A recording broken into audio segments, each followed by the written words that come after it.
శారదా, నువ్వింకా రెడీ కాలేదా? అయ్యింది. అదిగో చప్పుళ్ళొచ్చాయి, బోనం ఎత్తుకొని పదా.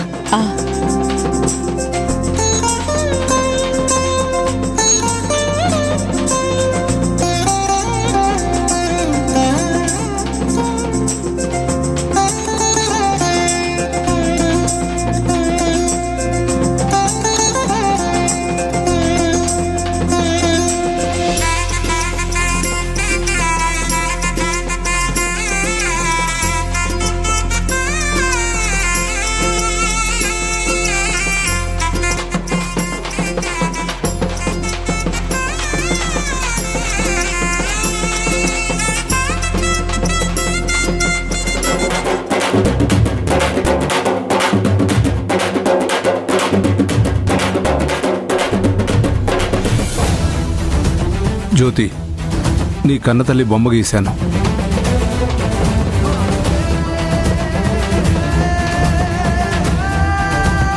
నీ అమ్మ మొహం నువ్వు చూడడానికి సిద్ధంగా ఉంది.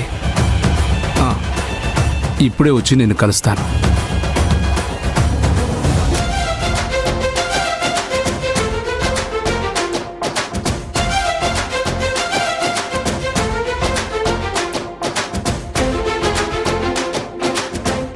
జ్యోతి, నువ్వు ఇలా బోనం ఎత్తుకోవడం, నీ పక్కన నేను నడవడం నాకు చాలా హ్యాపీగా ఉంది. ఆ శ్రావ్యతో పాటు ఇలా నడవాలేమోనని నాకు రాత్రంతా సరిగ్గా నిద్ర కూడా రాలేదు తెలుసా. నాకు అదృష్టం కలిగించిన పోచమ్మ తల్లికి మనసులో దండం పెట్టుకుంటూనే ఉన్నాను దొరబాబు.